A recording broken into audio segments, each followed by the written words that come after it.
The morning the CEO collapsed in front of hundreds of employees. Nobody moved fast enough except the one man nobody in that building had ever bothered to learn the name of. Whitmore Aerospace occupied the top 11 floors of a glass tower that caught the early sun like a blade, and on the 27th floor, where the executive suites lived behind frosted doors, the air always smelled faintly of coffee and ambition. Ilara Whitmore walked out of a closed-door meeting with the board that morning wearing the same composed expression she always wore, the one that made grown executives straighten their spines without knowing why. But something was wrong beneath that calm. Her skin had gone the color of paper.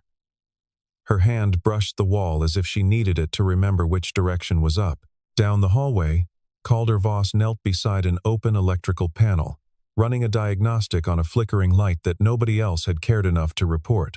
He was 39 years old, a senior maintenance technician who had worked in that building for 6 years without once being invited to a company party. He kept his head down, did his job with a quiet precision that bordered on reverence, and went home every night to a boy who called him Dad and needed him more than any corporation ever would. People passed him in the hallway, the way they passed the water fountain. Useful. Invisible. Ilara took 3 more steps, and her knees gave out. She did not faint the way people faint in movies, gently, gracefully, into someone's waiting arms. She dropped the way a marionette drops when the strings are cut, hard and sudden, her shoulder catching the corner of a filing cabinet on the way down. The sound that followed was worse than the fall itself. A single sharp crack of silence before the entire floor erupted into noise. Someone screamed. Someone else fumbled for a phone and shouted for someone to call emergency services. A junior analyst backed away with her hands pressed over her mouth, as if proximity to the collapse might be contagious. For 4, 5, 6 seconds, 30 grown professionals in tailored suits stood frozen around their unconscious chief executive. None of them quite sure what came next. Calder was already moving. He crossed the distance between the panel and Ilara's body faster than anyone in that hallway would later be able to accurately describe. He knelt, checked her breathing, checked her pulse, called her name twice with no response. His hands worked with a calm that unsettled the people watching him, the calm of someone who had done this before, who understood that panic was a luxury reserved for people who weren't currently responsible for a life.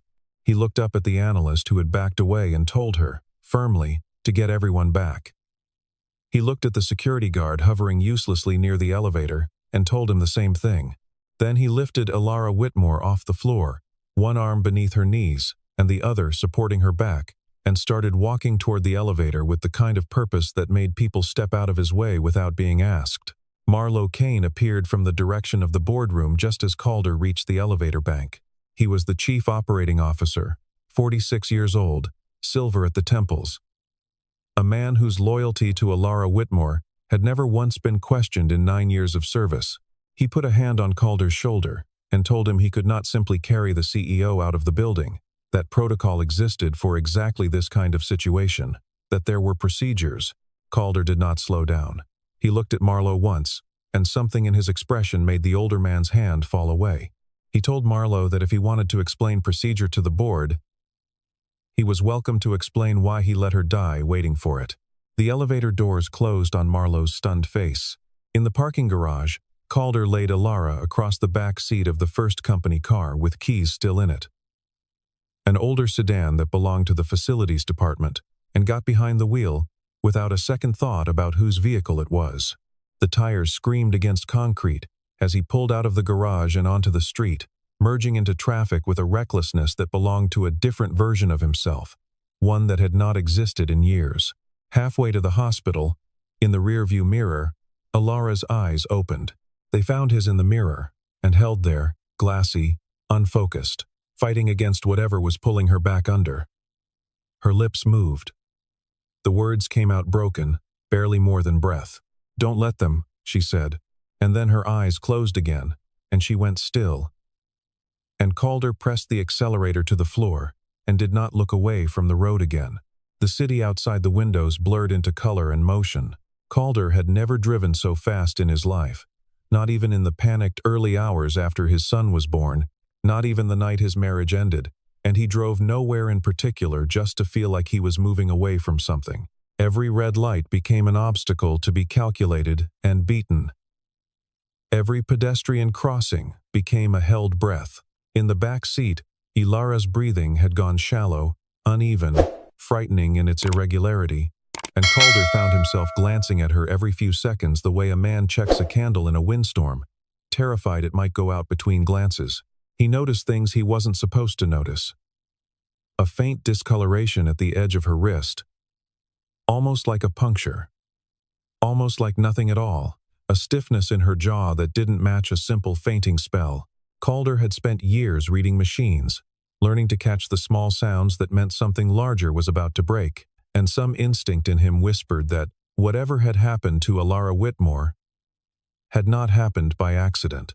Her phone, tucked into the pocket of her blazer, where it had slid halfway out during the fall, began to buzz against the seat. Calder glanced back and saw the screen light up again and again with the same name, Marlowe Kane. 6 missed calls became 8, became 11, and Calder ignored every one of them until the phone rang again, as he was stopped at a red light. And something in him decided to answer. Marlowe's voice on the other end was tight, controlled, urgent, in a way that didn't quite match concern. He told Calder to turn the car around, that there were protocols for handling a medical emergency involving the chief executive, that the company had its own arrangements, its own physicians, its own facility, better equipped to handle this discreetly. Calder told him she was unconscious and needed a hospital immediately. Marlowe's voice sharpened. He said it wasn't a request. Calder told him he wasn't her doctor, and he wasn't her employer either. Not anymore, not for the next several minutes. And then he ended the call and set the phone on the passenger seat. Screen still lit with Marlowe's name. The light turned green. Calder drove on, and something cold settled into his chest, a suspicion he could not yet name, but could feel taking root all the same. Someone wanted to control where Ilara Whitmore went. Someone had wanted it badly enough to call 11 times in 6 minutes. The emergency room came into view a few minutes later, its red sign glowing against the gray morning sky like a promise. Calder pulled up hard against the curb, threw the car into park, and was out of the driver's seat before it had fully stopped rocking. He wrenched open the back door and lifted Ilara out just as 2 nurses came rushing through the automatic doors with a gurney. They took her from his arms with practiced efficiency. And for a moment Calder simply stood there, his arms suddenly empty, his shirt damp with sweat and something that might have been fear. And then Ilara's hand shot out and closed around his wrist with a strength that seemed impossible for someone who had been unconscious moments before. Her eyes opened again, clearer this time, fixed entirely on him. "Stay," she said. It was one word, but it carried the weight of a command and a plea in equal measure, and Calder found himself unable to do anything but nod before the nurses wheeled her away through the double doors and left him standing in the fluorescent hum of the waiting room, uncertain of what had just happened to his life. Inside the trauma bay, the emergency team worked with the fast, wordless choreography of people who had done this 1,000 times before. A nurse pressed a clipboard toward Ilara, asking, out of procedure rather than expectation, who had brought her in, needing a name for the intake form before the doctors could take over completely. Ilara, still fighting to stay conscious, turned her head toward the door, where Calder stood watching through the gap in the curtain, having been allowed no farther than that by hospital staff. Her hand trembled as she reached for the pen the nurse offered, and the nurse, confused, asked if she wanted someone to write it for her. Ilara shook her head. She wanted to do it herself. The pen scratched across the paper in unsteady, deliberate strokes. Calder Voss. 2 words. Barely legible, written by a woman who by every account should not have had the strength to hold a pen at all. The doctor glanced at the name, then at Calder standing at a distance, then back at his patient with open confusion. A staff member asked if he was family. Ilara did not answer. She only looked toward the doorway where Calder stood, her expression unreadable beneath the exhaustion, and then her eyes fluttered closed, and the medical team pushed Calder back to give her room, the curtain sliding shut between them. Calder stood alone in the hallway outside the trauma bay, for what felt like a very long time, staring at nothing, trying to understand what he had just witnessed. He had spent 6 years in that building as a name on a badge, someone whose job was to keep the machines running so that people like Ilara Whitmore could focus on more important things. She had never spoken to him beyond a passing nod in the elevator. And yet somehow, in the single moment when her life hung in the balance and her mind had every reason to fail her, his name was the one thing she had refused to forget. He was still standing there when Nolan Pierce found him. Nolan was the head of corporate security, 42 years old, built like a man who had spent a decade in law enforcement before moving into private industry, which he had. He approached Calder with the careful, measured walk of someone assessing a room before entering it. And when he spoke, his voice was low enough that only Calder could hear. He told Calder he needed to leave. Calder asked him why. Nolan's eyes moved toward the trauma bay doors, and something flickered across his face that looked almost like fear. He said that someone at that company did not want her to wake up. The words hung in the sterile air between them, and for the first time since he had lifted Ilara Whitmore off the floor of the 27th floor, Calder felt the full weight of what he might have walked into. Nolan did not wait for Calder's reaction before continuing. He explained, in a hurried undertone, that the security cameras covering the executive wing had gone dark for exactly 11 minutes that morning, beginning shortly before Ilara had entered a private conference room alone, and ending only after she had walked out of it, looking pale and unsteady. 11 minutes was not an accident. Security systems at that level did not simply fail. They had to be deliberately disabled, and only a handful of people in the entire company had the access required to do it. Calder felt something shift into place in his memory, a piece of a puzzle he had not known he was assembling. Weeks earlier, he had been called to repair a junction box near that same conference room, a routine maintenance ticket that had taken less than 20 minutes. He remembered now, with the clarity that came from a mind trained to notice discrepancies, that the panel had already been open when he arrived. Someone had gotten there first. At the time, he had assumed a previous technician had left it unlocked. Now, standing in a hospital corridor with Ilara Whitmore's blood pressure being monitored 20 feet away, he was no longer sure. He closed his eyes and let the memory replay. A figure near the panel, glimpsed only from the side, dressed too well to be facilities staff. Calder had not thought much of it then. He thought of it now, and the shape of the memory resolved, slowly and unwillingly, into someone he recognized. Marlowe Kane. Calder did not want to believe it. Marlowe had been at Whitmore Aerospace for 9 years, had built a reputation as Ilara's most trusted lieutenant, had stood beside her at industry conferences and shareholder meetings with an expression of unwavering loyalty. But loyalty, Calder had learned a long time ago, was often just ambition wearing a patient face.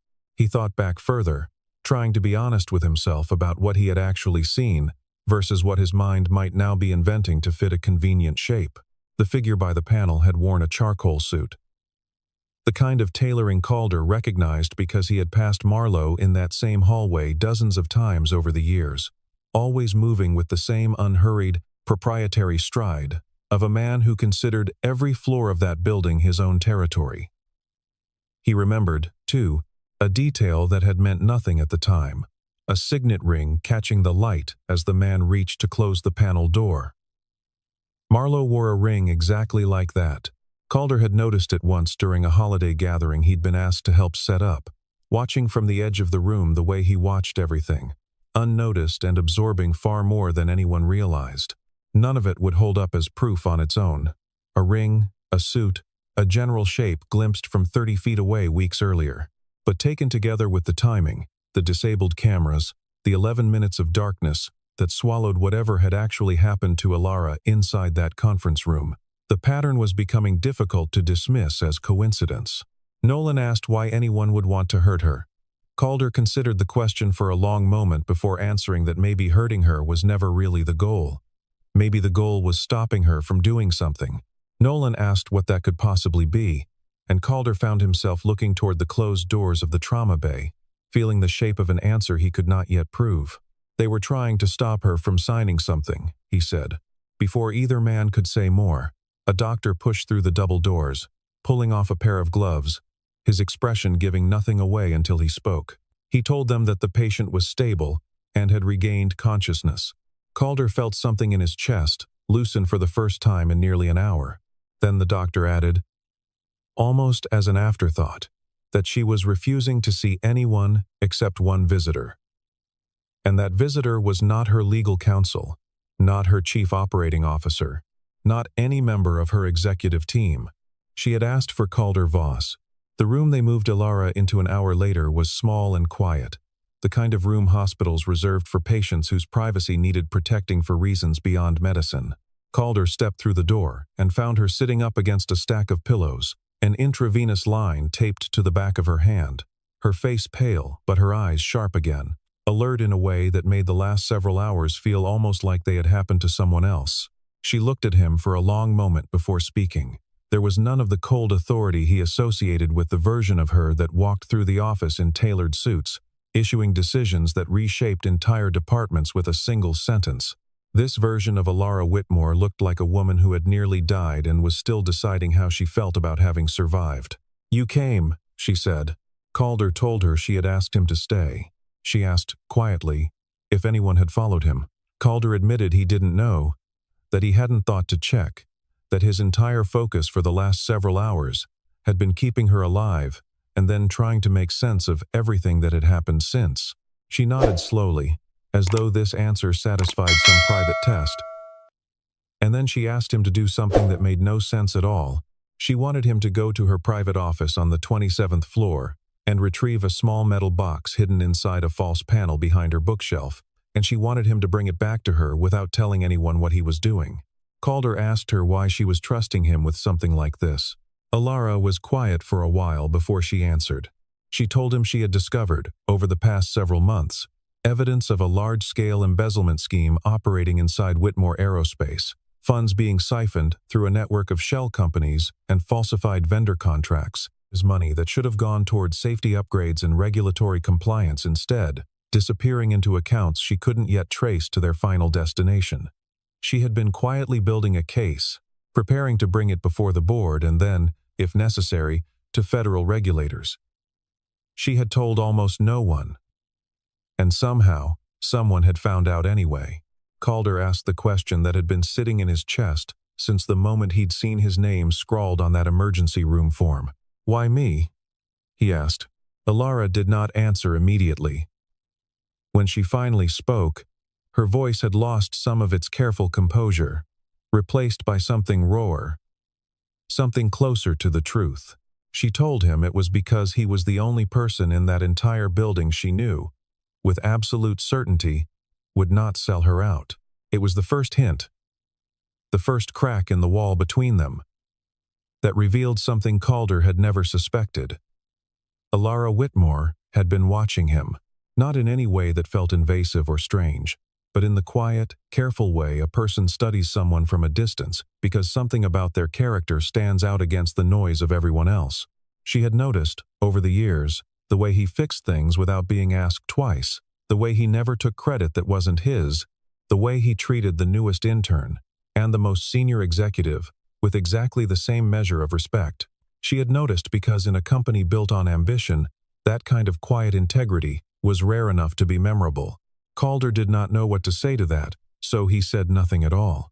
He simply nodded and told her he would get the box, and left the room with a strange new weight settling over his shoulders.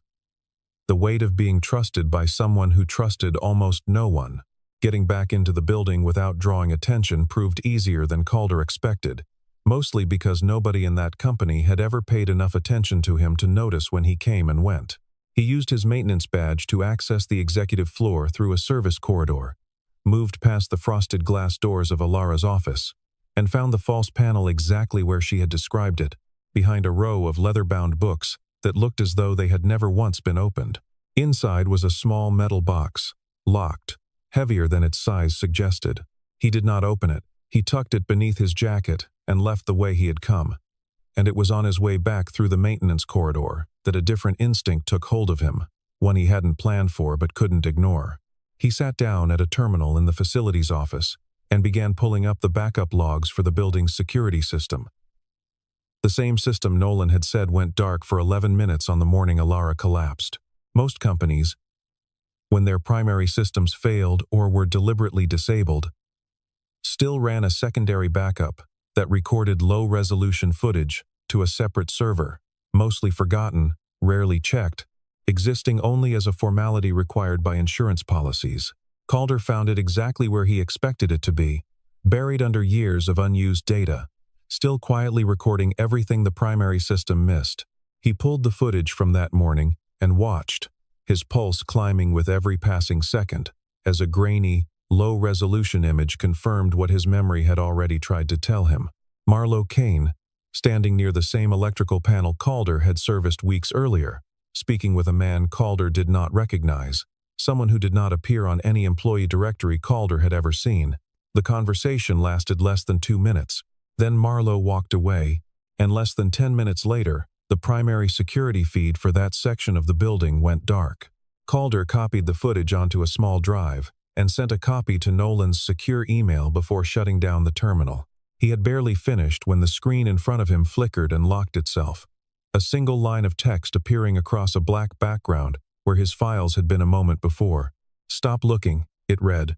Calder stared at the message for a long moment, feeling less afraid than he probably should have. He had already seen too much to stop now. He restarted the terminal, found a different access point through the maintenance network that bypassed whatever had locked him out, and kept digging, chasing the trail of falsified vendor invoices Alara had mentioned, following the money through 3 shell companies before it settled. Finally, into an account that bore a name Calder recognized immediately. Marlo Kane. But something about the pattern didn't sit right. The amounts moving through those accounts were too large, too coordinated, too carefully structured to be the work of one man acting alone, however senior his position. Marlo had access, certainly, and motive perhaps. But the scale of what Calder was looking at suggested someone above him, someone with the kind of authority that could quietly override internal audits for years without triggering a single alarm. Marlo was not the architect of this. He was a piece being moved by someone else, someone still hidden. Calder returned to the hospital that evening carrying both the metal box and the weight of everything he had found. Alara was stronger now. Color returned to her face, sitting upright without the aid of pillows, her intravenous line finally removed. She took the box from him and opened it with a small key she kept on a chain around her neck, revealing a stack of documents, financial records, printed emails, everything she had quietly gathered over months of careful, dangerous investigation. Calder set his laptop beside her and showed her the footage, the falsified accounts, the name that kept surfacing no matter which direction he traced the money. Alara studied it all with the focused intensity of someone who had spent her entire career reading between the lines of financial statements. And then she reached for a folder near the bottom of the box, one she had clearly saved for a different purpose, and handed it to him, without a word. Calder opened it and found his own name. For a moment, an old fear rose in him. The assumption that she had investigated his private life, the way people in power sometimes did, before deciding whether to trust someone completely.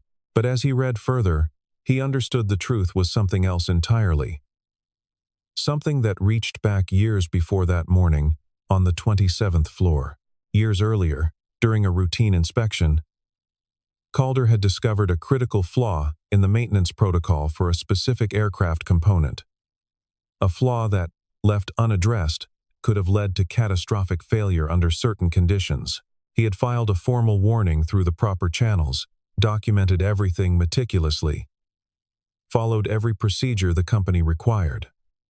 The warning had been buried by someone higher up the chain, dismissed as an overcautious technician exceeding his expertise, and nothing had ever come of it publicly. Alara had taken over as chief executive not long after. Inheriting a company with problems she was only beginning to understand. During an internal review of past safety concerns, she had found Calder's original report, untouched, unresolved, quietly deprioritized by someone who valued shareholder confidence over passenger safety. She had read every line of it. She had traced the name at the bottom of the document, and she had never forgotten it. She told him, in a voice quieter than he had heard from her before, that she had not written his name on that emergency form because she needed a witness for what had happened to her. She had written it because he was the one person in her life she trusted without needing a reason. Calder did not know what to say to that either. He sat with the weight of it, the strange, quiet gravity of being seen, truly seen, by someone who had spent years watching him from a distance he never knew existed. Before either of them could say anything more, Ilara's phone buzzed against the nightstand. A message appearing on the screen, from a number she didn't recognize. "He knows you're alive," it read. 4 words, no name attached, but the meaning was unmistakable. And it settled over the room like a drop in temperature, a reminder that whoever had orchestrated the events of that morning had not finished and would not stop simply because their first attempt had failed.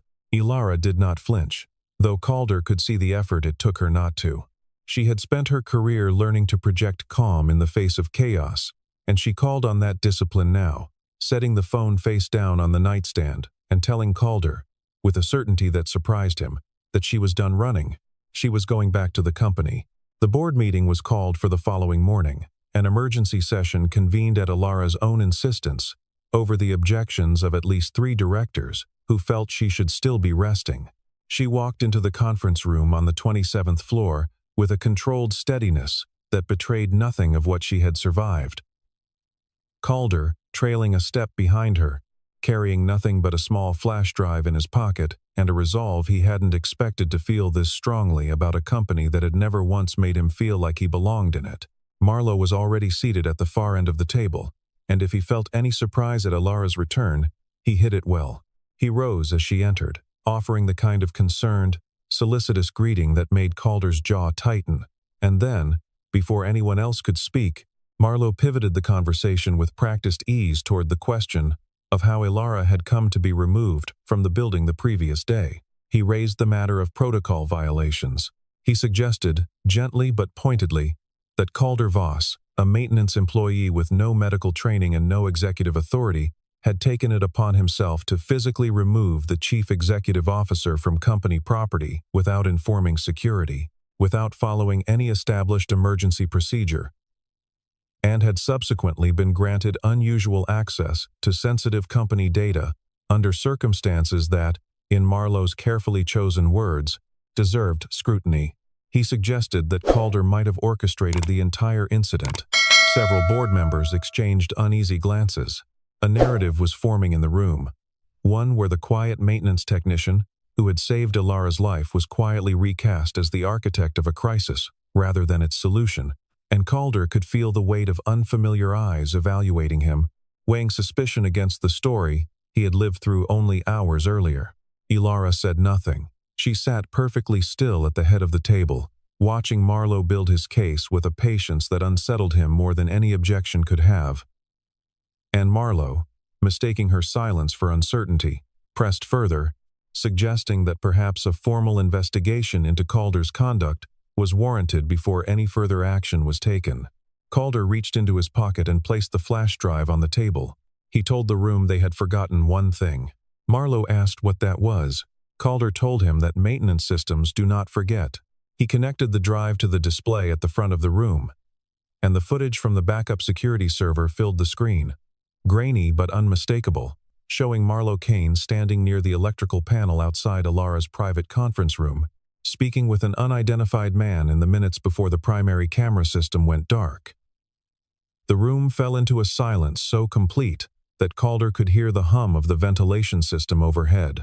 Marlowe's expression did not crack the way Calder expected it to. Instead, something colder settled over his face, and after a long moment, he smiled, a thin, unhurried smile that suggested he had anticipated this exact scenario and had already prepared for it. He acknowledged the footage showed him near the panel. He explained it away with practiced ease, claiming he had simply been checking on a maintenance concern himself, that proximity to a broken camera system was not evidence of sabotage, that the footage proved nothing beyond his presence in a public hallway. He was right, in the narrowest legal sense. The video alone was not enough. It placed him at the scene, but it did not prove intent, did not prove sabotage, did not connect him definitively to the falsified accounts Calder had traced the night before. Marlowe understood this better than anyone in the room, and his smile widened slightly as he watched the board's certainty waver. Ilara finally spoke. She said that she had one more piece of evidence to share, something that had been sitting in plain sight since the morning she nearly died, hidden in a place none of them would have thought to look. Calder felt something click into place as she spoke, a memory rising unbidden from the chaos of the emergency room the day before. He remembered the form, the trembling letters of his own name, and something beneath it he had noticed only briefly and dismissed as an accident of a shaking hand, a small string of characters written just below his name that hadn't seemed to mean anything at the time. He asked Ilara, quietly, whether the marks beneath his name on that form had actually meant something. Ilara's eyes met his, and for the first time since he had met her, something like relief crossed her face. She had known, even in the fog of whatever had been used against her, that she might not have another opportunity to communicate safely.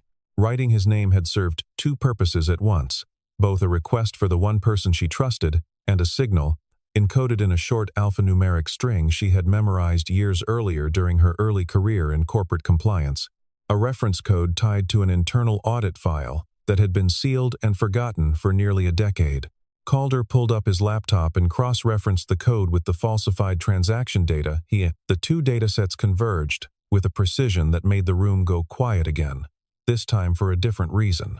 The audit file, once decrypted, revealed a pattern of financial manipulation stretching back nearly 8 years, long before Marlowe had ever gained enough authority to move money at the scale Calder had traced. Someone above him had built this system slowly, patiently, using Marlowe as an intermediary while remaining almost entirely invisible in the paper trail. The final piece of the puzzle was a signature, buried deep in an approval chain nobody had thought to examine closely, because the name attached to it belonged to someone whose loyalty had never once been questioned in the company's long history.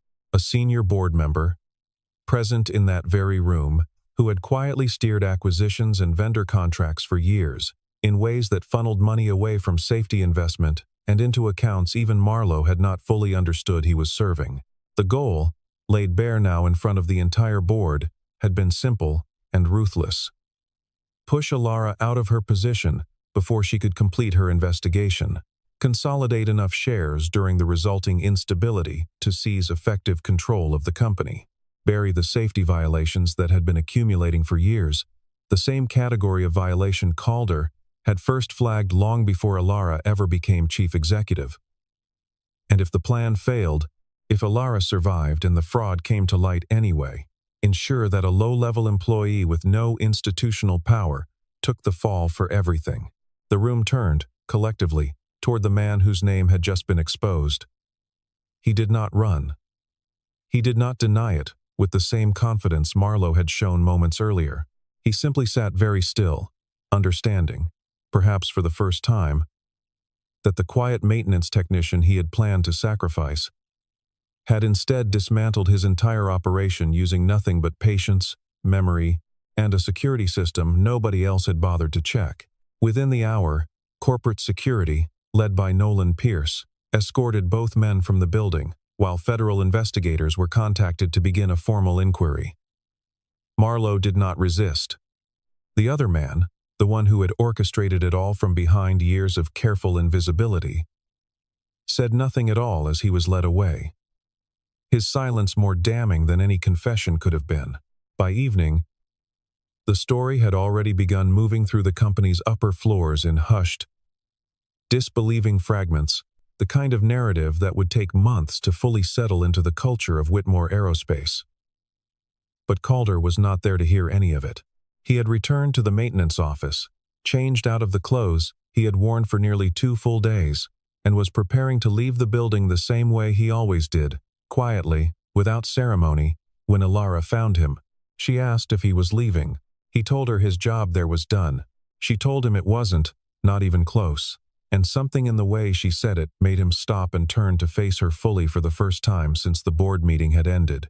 They stood together in the empty maintenance corridor, the same corridor where, less than 48 hours earlier, Calder had been kneeling beside an electrical panel that nobody cared about, invisible to a company that had never once seen him as anything more than a name on a badge.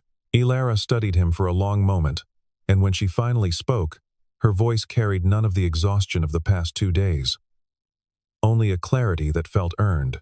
She told him she wasn't going to offer him a promotion, not in the way people usually meant that word.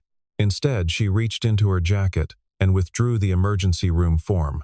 The same one from 2 days earlier, his name still visible in the unsteady handwriting of a woman who had nearly lost consciousness while writing it. She told him that moment, more than any board meeting or financial recovery that would follow, had been the first time in years she had understood what it meant to trust someone without needing to know what they wanted from her in return. Calder reminded her, quietly, that she had been his employer. She smiled, the first real smile he had seen from her, and told him that wasn't true anymore, not in the way it used to be. She extended a different piece of paper toward him then, a formal offer, one she explained had been drafted overnight by her legal team at her own direct instruction. A newly created executive position, Chief Operations Integrity Officer, a role designed specifically to oversee safety, compliance, and ethical accountability across every division of the company, answerable only to the chief executive and the board, with authority to investigate anything, anywhere, without needing permission first. Calder asked her why she would choose him for something like that. Alara looked at him with an expression that held none of the careful distance she usually maintained, and told him that while everyone else in that building had spent the last 2 days protecting their own position, he had spent it protecting a person. Neither of them said anything else for a long moment. There was no dramatic embrace, no rush of romantic music swelling behind the moment the way it might have in a lesser version of this story. There was only a quiet stillness between two people who had, in the space of 2 days, discovered something about each other that 6 years of passing in hallways had never revealed.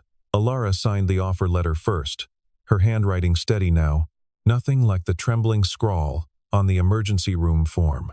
Calder signed beneath it, his name appearing on a company document for the second time in 2 days. This time not on a form meant to save a life, but on a contract that would quietly reshape the rest of his own. Before he left the office that evening, Alara asked him one more question, one that had nothing to do with contracts or investigations or the company at all. She asked about the boy she had heard mentioned once, months earlier, in an offhand remark from someone in human resources reviewing employee benefit forms, a son Calder was raising on his own. Calder told her about him, briefly, the way a private man learns to talk about the thing he loves most without giving away more than he intends to. He told her the boy was 8 years old, that he asked too many questions about airplanes, and never once believed his father when he said he only fixed the boring parts.